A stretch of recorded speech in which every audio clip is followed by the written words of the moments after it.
Bonjour et bienvenue dans cette nouvelle vidéo. Courage, il ne reste plus qu'un mois avant la fin de l'hiver. Un bon mois. Mais toujours mieux que deux. Bref, on s'approche petit à petit de la réouverture des parcs, de la réouverture des bons coasters. Et quand les parcs réouvriront leurs portes, il y aura plein de gens pour se précipiter à l'intérieur des allées du parc, dont certainement plein de lambda. Et c'est justement le thème de notre vidéo d'aujourd'hui, nos chers lambda. Déjà avant de commencer, on va redéfinir rapidement qu'est-ce qu'un lambda. Les lambda, ce sont les visiteurs standards d'un parc d'attractions, ceux qui ne sont pas spécialement fans de coasters, ni de parcs, bref, qui n'y connaissent rien ou pas grand chose, mais qui parfois sortent des choses sur les coasters en pensant s'y connaître et en fait ils disent des énormes absurdités. C'est pourquoi je vous avais demandé via Facebook et Instagram de me partager vos plus belles perles de lambda que vous avez entendues en visitant un parc, ou ailleurs d'ailleurs, parfois on entend les lambda parler de parc alors qu'on n'est même pas dans un parc. J'ai bien sûr sélectionné vos meilleurs commentaires, et on va se pencher ensemble sur les phrases les plus drôles sur les coasters sorties par nos chers amis les lambda. Mais avant de commencer la vidéo, je tiens à rappeler quand même une chose. Certes, on va rigoler de ce que peuvent dire les lambda, on va se moquer un petit peu, mais ça reste une vidéo à but humoristique et bon enfant. Il ne faut pas oublier que les lambda représentent environ 90% de la clientèle d'un parc d'attractions, qu'une personne lambda aujourd'hui peut très bien devenir coaster fan le lendemain, ou encore que nous-mêmes, on a tous été lambda un jour avant de devenir coaster fan. Pour vous le prouver, la première fois que j'ai fait Space Mountain, j'ai un ami avec moi qui m'a sorti qu'il y avait une descente à la verticale dans Space Mountain, et comme un parfait abruti, j'y ai cru. Donc voilà, on va se moquer un peu des lambda, mais gentiment, le but n'est pas de les clasher gratuitement. Bref, passons sans plus attendre à vos commentaires et à la vidéo. J'étais dans la file d'attente de Eurosat Cancan Coaster que j'ai entendu une fille dire que c'était la famille Mack qui a construit toutes les montagnes russes du monde. Ah oui, non, ce n'est pas la famille Mack qui a construit toutes les montagnes russes du monde. D'ailleurs, pour réparer un peu la chose, rappelons que Mack Ride et Europa Park, ce sont deux entités différentes. Même s'il y a les mêmes personnes derrière les deux entreprises, ce n'est pas la même. Europa Park achète ses coasters chez Mack, et d'ailleurs pas tous, hein, rappelons-le, Silver Star, Vodan, ce ne sont même pas des Mack, l'un est un BM, l'autre un GCI. Mais voilà, déjà que ce n'est pas vraiment la famille Mack qui construit les coasters de paix, ben encore moins tous les coasters du monde. Allez, on va dire que celle-là c'est une histoire semi-lambda, la personne connaissait quand même l'existence de la famille Mack, qui est déjà bien.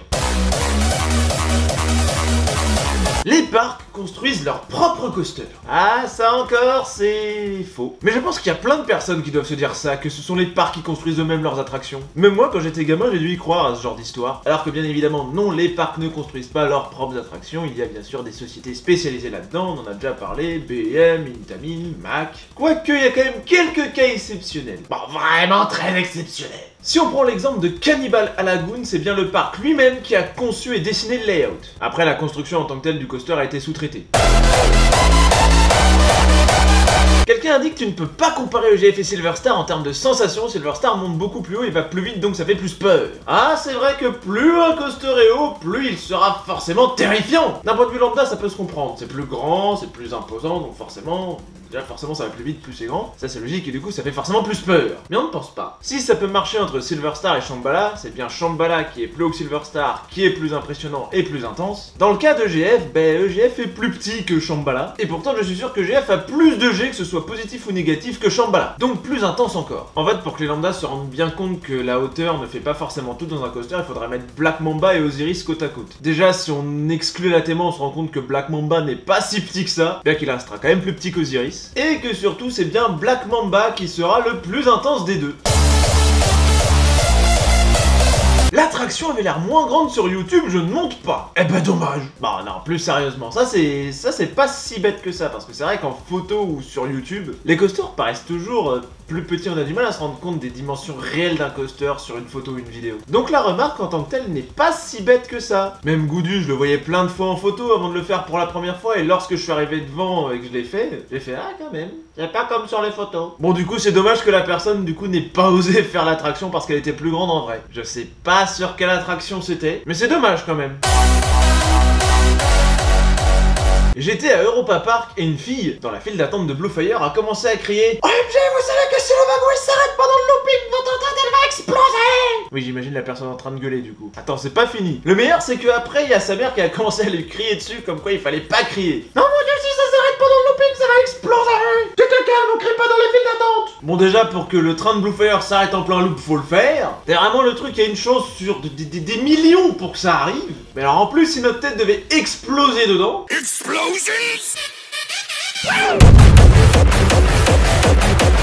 Pour rappel, ce type d'incident extrêmement rare était arrivé sur Psyché Underground à l'époque où il s'appelait encore Sirocco. Le train, par une chance incroyable, s'était bien stabilisé en haut du loop, la tête à l'envers. Pendant plus d'1 heure quand même. Et à ce que je sache, la tête des gens n'a pas explosé. Ah j'avoue, celle-là elle était bien drôle. Les grands 8 vont à plus de 300 km/h. On tient là un excellent classique des lambda. Toujours à imaginer que les coasters vont super vite, en balançant des chiffres incroyables, 300, 500, 1000 parfois j'ai déjà entendu. Alors, je veux bien qu'il soit difficile de se rendre compte de la vitesse réelle d'un coaster comme ça. C'est comme pour la hauteur sur les photos ou vidéos. Difficile à vraiment s'imaginer. Mais du coup, sachez que la plupart des coasters ne vont pas si vite que ça. Généralement, les coasters qui sont entre 30-40 mètres, donc la taille on va dire moyenne d'un bon coaster, la vitesse va tourner autour de 80, 90, 100. Pour les coasters un peu plus hauts, plus puissants, on va tourner autour de 120, 130. Déjà 130 ça commence à faire beaucoup pour un coaster, il n'y en a pas tant que ça qui atteignent cette vitesse, du moins en Europe. Donc voilà, pour les lambda qui auraient peur et qui regarderaient cette vidéo, sachez que dans la plupart des coasters, vous n'allez pas plus vite, vous allez même souvent moins vite qu'une voiture sur autoroute. J'étais au PA avec le collège, j'étais dans la file d'attente d'Osiris avec mon meilleur ami et on a entendu quelqu'un dire « T'imagines si notre harnais il se détache, on va s'envoler et atterrir sur la tour Eiffel !»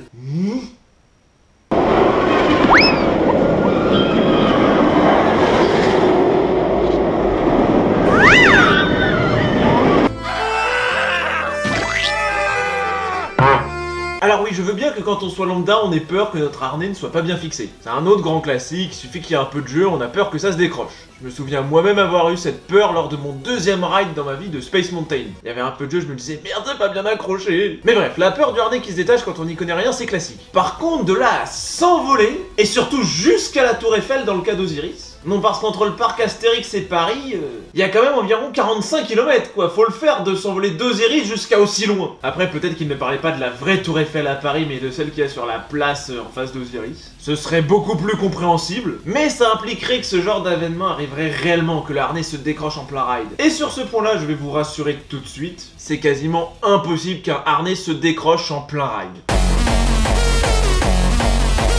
Ma sœur a confondu SOS numéro 10 et Silver Star. Qu'est SOS numéro 10 Silver Star? Mais comment est-ce possible? On parle quand même de confondre un petit coaster familial Zierer à un gros hyper BM. Non, parce que je veux bien qu'on confonde des coasters qui se ressemblent un peu, qui sont du même genre Silver Star Shambhala, Silver Star Expedition GeForce, Osiris the Monster. Pour les lambdas, c'est des coasters qui se ressemblent tout ça entre eux. Ça se comprend encore qu'ils puissent les confondre. Mais là, on parle de deux coasters complètement différents. Là, parfois, ces lambdas, ils m'étonneront toujours.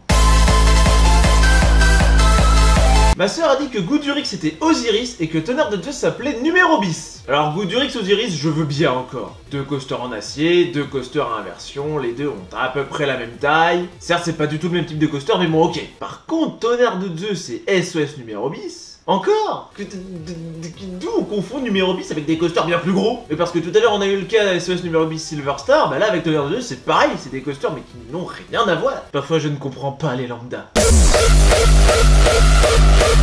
Quand j'étais petit, j'allais faire Osiris pour la première fois, mon premier gros coaster, et je n'y connaissais rien. Pendant la file, je regarde les rails, et je commence à flipper, mais je n'osais rien dire, et là je dis à mon père, mais dans l'attraction on a toujours la tête à l'envers. Je ne savais pas ce que c'était qu'un inverted. Alors celle-là, je pense qu'on peut la ranger parmi les classiques des lambdas. Ils vont un coaster avec des rails à l'envers, un inverted donc, et là ils vont se dire, mais on a tout le temps la tête à l'envers dans ce truc. Mais c'est super dangereux, c'est un truc de ouf. Oui là j'exagère carrément. Mais oui, c'est vrai que les lambdas n'ont pas la notion d'inverted, ils ne pensent pas que les trains sont juste fixés sous les rails. Non, eux ils pensent que le train est à l'envers, et donc nous aussi pendant tout le layout. Sauf pendant les inversions du coup. Perso, la perle que j'entends le plus chez les lambdas, c'est t'imagines on est bloqué dans le looping. Ah là là, ces lambdas, je les aime parce qu'ils me font rire. C'est vrai, parfois, que serait une journée où on n'entendrait pas les lambdas parler? Bon, encore une fois, attention, il ne faut pas oublier que 90% des visiteurs d'un parc sont des lambdas et qu'il ne faut pas se moquer gratuitement. Mais c'est vrai que parfois, ça nous occupe bien dans les files d'attente de les entendre parler, de dire n'importe quoi. Et pour les histoires de trains bloqués dans le looping, je l'ai déjà dit plus tôt, mais c'est vraiment une chance sur... c'est pas beaucoup. Bref, limite, vous avez autant de chances de gagner au loto que d'avoir un train qui s'arrête en plein loop immobilisé. C'est bien parce que dans cette vidéo, non seulement on parle de ce que disent les lambdas, mais on essaie aussi de les rassurer. Dans ma famille, ma mère pensait que les coasters, et plus précisément les wagons, avaient un moteur, ce qui permettait au train de pouvoir rouler sur le layout. Celle-là aussi, c'est un classique. Les lambdas imaginent que les trains ont un moteur. Soit. pourquoi pas. Alors que, ben non, les coasters se déplacent par simple gravité. Alors oui, au début, il faut quand même mettre le train en mouvement, donc il y a soit le lift pour le monter au plus haut du layout, soit le launch pour le lancer directement. Mais par la suite, tout le reste du layout se fait avec la seule inertie du train. Et c'est d'ailleurs pour ça qu'il y a vraiment quasiment aucune chance qu'un train se bloque en pleine inversion. Parce que sinon, ça voudrait dire que le train a eu pile la bonne vitesse exacte pour rester immobile en pleine inversion. Et bien entendu, les layouts ne sont pas étudiés pour. Après, il existe une catégorie de coaster où là, effectivement, il y a un moteur qui permet le mouvement du train, ce qu'on appelle les e-powered. Mais il s'agit le plus souvent de coasters familiaux, donc sans inversion. Les gros coasters utilisent toujours le principe du lift ou du launch et se déplacent par gravité sur le layout.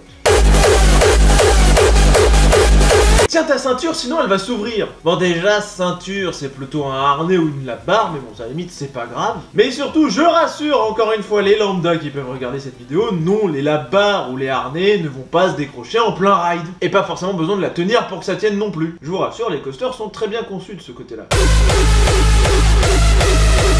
Lors de ma visite, j'ai remarqué que les lambda de Cedar Point sont bien blasés. Ah non, je vais pas 20 minutes pour rider Raptor. Il y a 0 minutes pour Rougarou. Ça, c'est vrai que c'est super intéressant, les lambda américains. Vu qu'ils ont plus l'habitude d'avoir des gros coasters, le nombre de coasters par parc étant bien plus important que chez nous en Europe. Du coup, forcément, ils réagissent pas comme nous, genre pour eux, un inverted BM, c'est classique. Alors que chez nous, le plus haut coaster est un clone de Raptor. Tiens, bah oui, justement, c'est vrai ça. C'est là qu'on voit la différence de mentalité, les Américains sont beaucoup plus habitués aux coasters que nous.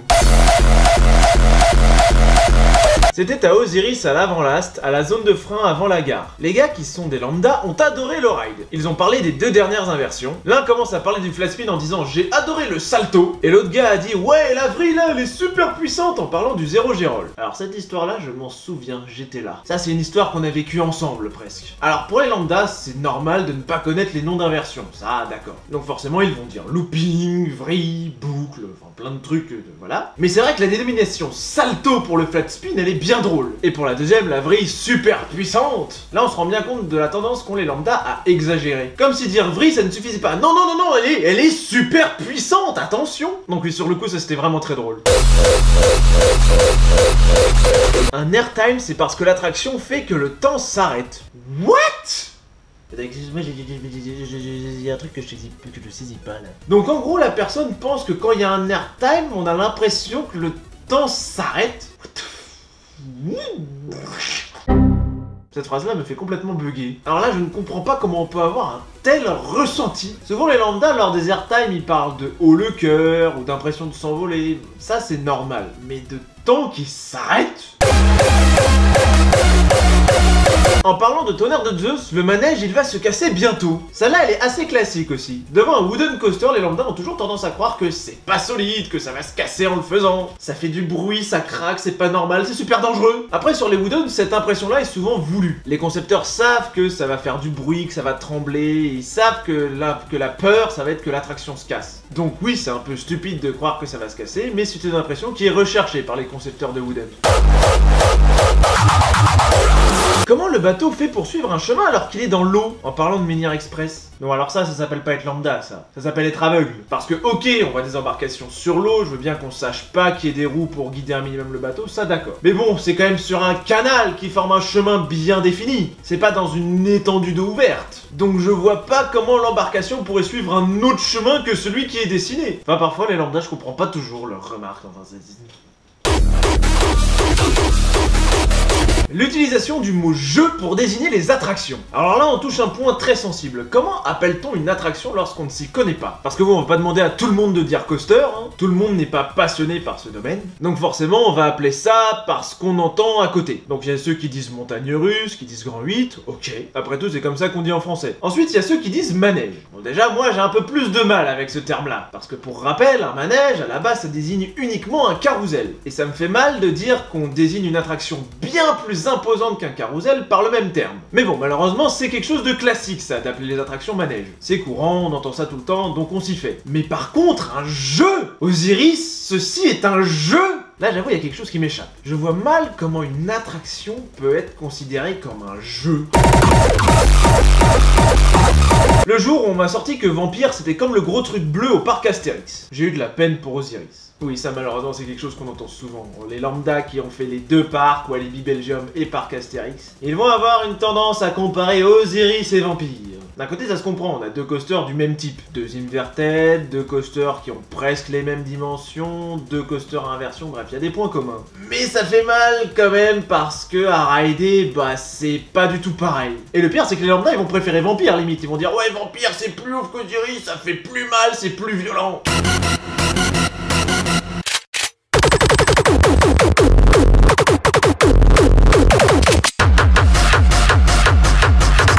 Menhir Express, c'était un groupe de 4 qui voulaient se mettre les 4 au premier rang. L'opérateur leur dit regardez bien comment sont disposés les sièges et devinez où est l'erreur. Parmi les 4 personnes, une seule avait remarqué que c'était l'un derrière l'autre, mais les 3 autres voulaient quand même se mettre tous ensemble au premier rang. À Menhir Express. Donc oui, ça s'appelle être aveugle aussi, hein. On voit bien qu'on peut pas être à 4 devant dans Menhir Express vu que c'est dos par dos. Mais non, là visiblement on est sur une catégorie de lambda qui ne voit pas comment sont faites les attractions.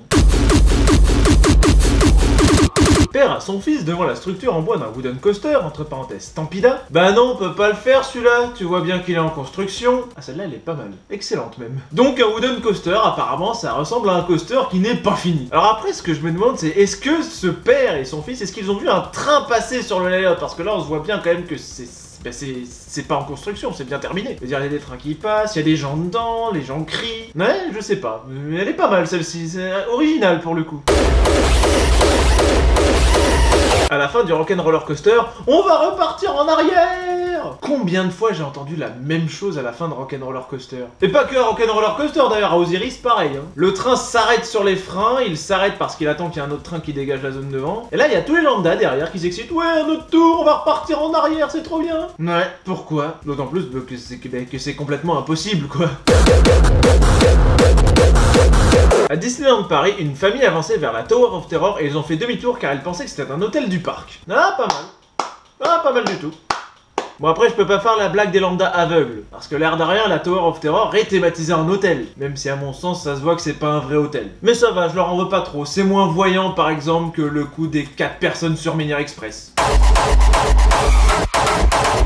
L'utilisation du mot loop pour décrire que l'hélix était génial. J'ai eu mal au cœur pendant quelques secondes. Celle-là elle est assez originale, oui, désigner une hélix comme un loop. Après quand on y réfléchit bien, une hélix c'est presque comme un loop posé à l'horizontale. Et la personne a quand même dit loop. On est sur du semi-lambda là quand même. Bon, reste qu'une hélix, ben c'est pas un loop en effet.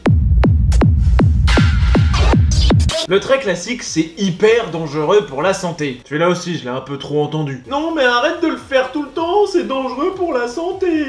Alors non, les coasters ne sont pas spécialement dangereux pour la santé. Si on part du principe qu'on est en bonne santé, bien évidemment. Pour le coup, les consignes de sécurité du type ne pas avoir de problème de cœur, de dos, ça c'est vrai. Mais si on n'a pas tout ça, rider un coaster n'est absolument pas dangereux. Il a même été prouvé que ça pouvait être l'inverse. Les coasters pouvaient avoir des aspects bénéfiques sur la santé. Genre apparemment, bon j'ai pas vérifié pour le coup, c'est ce que j'ai vu quelque part sur internet, contre de l'asthme ou un bon mal de gorge, un bon tour de coaster, ça fait du bien. Après il y a l'aspect moral aussi, l'air de rien, un coaster c'est un bon antidépresseur aussi. Bref, les coasters sont bons pour nous. Et c'est là-dessus qu'on va se terminer, c'est la fin de cette vidéo, j'espère qu'elle vous aura plu, et qu'on le veuille ou non, les lambda continueront encore à nous suivre longtemps dans les parcs. Mais bon, quelque part, on serait rien s'ils n'étaient pas là. On a tous été lambda un jour, et les lambda représentent encore une fois 90% de la population d'un parc. Donc sans lambda, ben, il n'y aurait certainement plus de parc. Bref, n'hésitez pas à me dire si la vidéo vous a plu ou non. N'hésitez pas également à me suivre sur Facebook, sur Instagram. Sur ce, je vous laisse, et je vous dis, c'est complètement bailé. A plus!